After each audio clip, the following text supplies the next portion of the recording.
Most junior mechanical engineers get lost in Part F because they jump straight to airflow rates before they understand the actual ventilation strategies the document is built around. And that is where the confusion usually starts.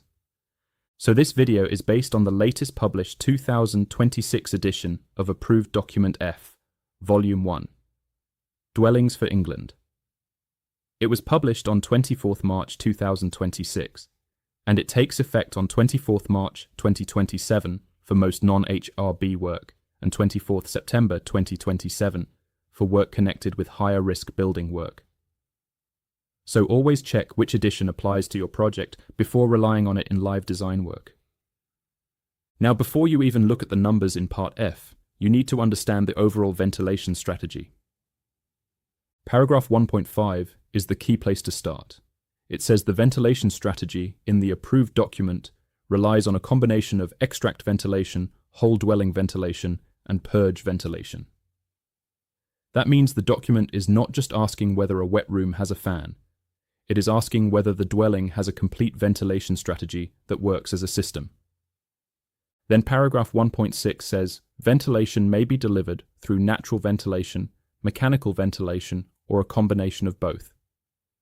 Paragraph 1.7 adds that the systems shown in the document are examples of systems that comply.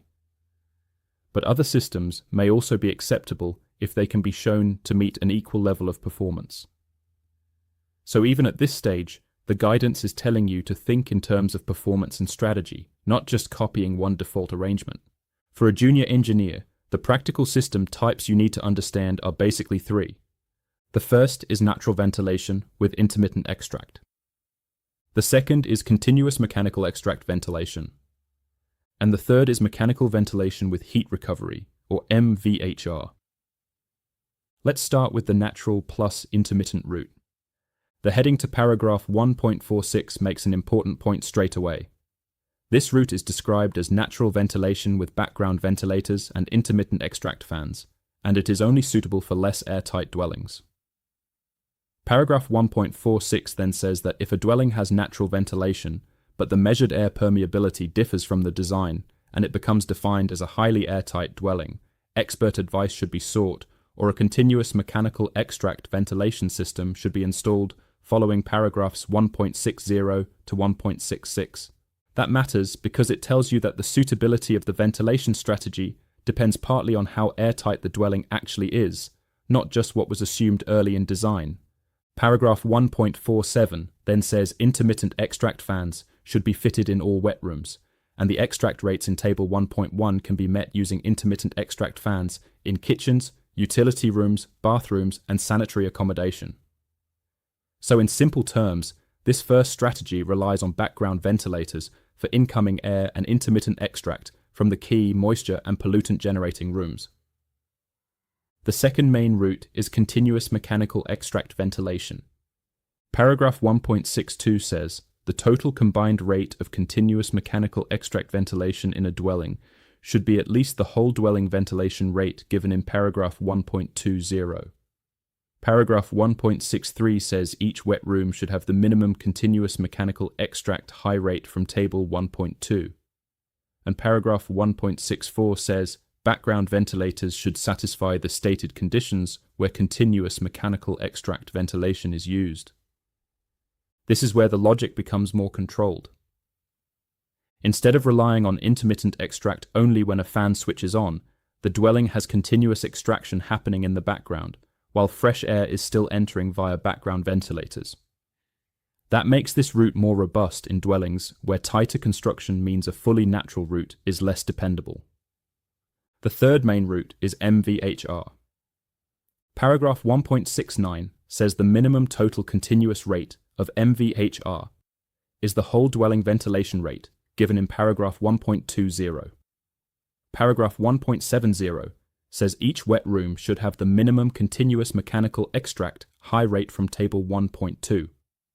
Paragraph 1.71 says MVHR systems should be designed to avoid moist air from wet rooms recirculating to habitable rooms.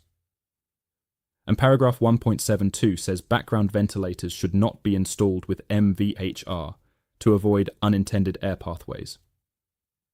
That last point is one of the most important things to remember. If the dwelling is using MVHR, you do not just leave background ventilators in because it feels safer or easier. The document specifically tells you not to do that. So if you are a junior mechanical engineer, how should you think about these strategies in practice? Think about what each one assumes about how fresh air enters the dwelling, how stale or polluted air leaves, how airtight the dwelling is, how controlled the overall ventilation route needs to be. Natural plus intermittent extract is the simpler route, but it depends on the dwelling not becoming too airtight and on background ventilation working as intended. Continuous mechanical extract is more controlled, but still depends on background air supply. MVHR is more integrated and balanced, but it also comes with stricter system logic, especially around background ventilators and air pathways. So before you even get into the rates and calculations, this is the big lesson. Do not ask only, what number do I need? Ask, what strategy is this dwelling using and how is it supposed to work? Because if you do not understand the strategy, the numbers will not really make sense. So if you remember this video in one sentence, remember it like this. Before you check the Part F numbers, first understand which ventilation strategy the dwelling is using, because that choice changes how the whole design is meant to work. And one final reminder. This video is based on the latest published 2026 edition of Approved Document F Volume 1. Always check which edition applies to your project before using it for design or compliance decisions.